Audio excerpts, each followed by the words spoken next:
सुप्रभात विद्यार्थी मित्र। Vivekananda Hindi high school. आज हम कक्षा 12 अभ्यास 1 न्याय परिचय, उसमें हम आज तीसरा न्याय पढ़ेंगे। तो तीसरा न्याय है इक्षु रस न्याय। इक्षु रस अर्थात गन्ने का रस। गन्ना एवं उससे प्राप्त मधुर रस को ध्यान में रखते हुए इस न्याय की परिकल्पना की गई है। जो हम सब जानते हैं कि गन्ने में प्रकृति रूप से ही उसमें मधुर रस भरा हुआ होता है, लेकिन जो प्रत्येक गन्ने को प्रकृति के द्वारा यह सुंदर भेंट उसे प्राप्त हुई है।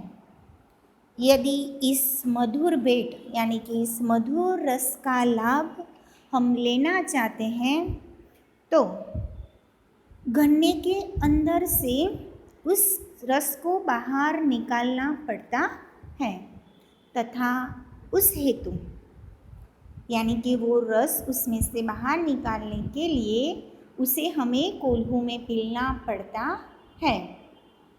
यदि कोई व्यक्ति गन्ने के प्रति अत्यधिक प्रेम व उदार भाव के कारण गन्ने को कोल्हू में न डाले, उससे गन्ने का रस भी पीना है, वो मधुर रस का स्वाद भी लेना है, लेकिन अगर वो गन्ने को कोल्हू में न डाले, वह इक्षुदंड उस गन्ने को ऐसे ही पड़े रहने दे तो क्या होगा?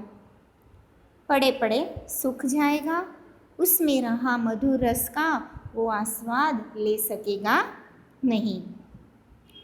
तो इस परिस्थिति में गन्ने के अंतर्निहित यानी कि उसमें जो मधुर रस का अस्तित्व होते हुए भी वह बाहर आ सकता नहीं है।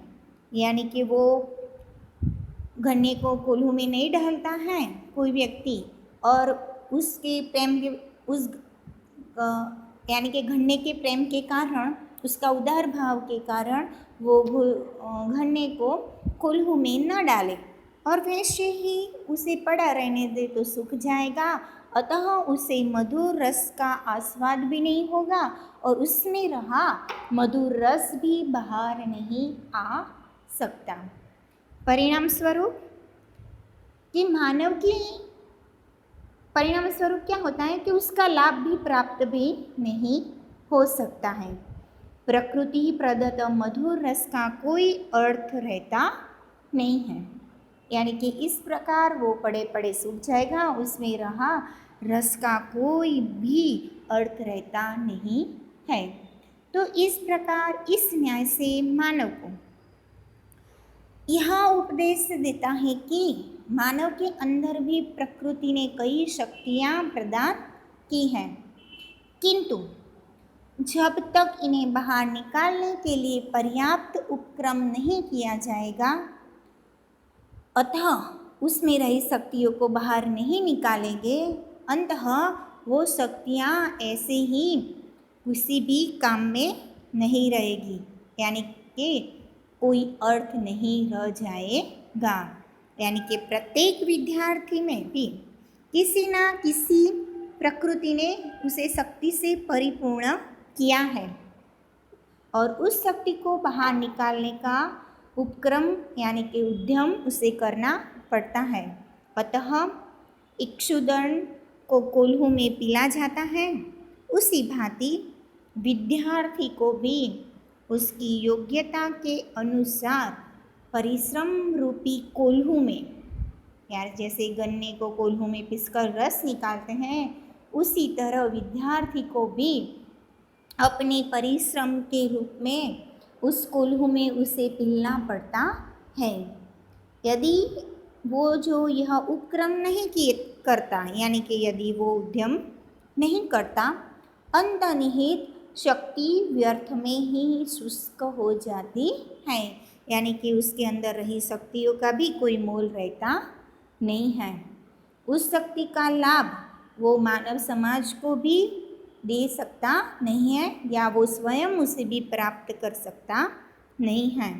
तो संपूर्ण मानव समाज उस शक्ति के लाभ से वंचित रह जाता है। यानी कि वंचित रहने के कारण न ही वो स्वयं भी उस शक्ति का प्राप्त कर सकता है और ना ही वो समाज को भी कुछ दे पाता है। तो इसी तरह इस न्याय से विद्यार्थियों को ये सीख लेनी है कि गन्ने का रस जो है उसको पाने के लिए गन्ने को भी कोल्हू में पीलना पड़ता है। उसी तरह विद्यार्थी को भी किसी ना किसी लक्ष्य की प्राप्ति करने हेतु उसे भी परिश्रम रूपी कोल्हू में पीलना पड़ता है, तभी वह गन्ने के जैसा मधुर रस प्राप्त कर सकता है और समाज को उसका लाभ दे सकता है।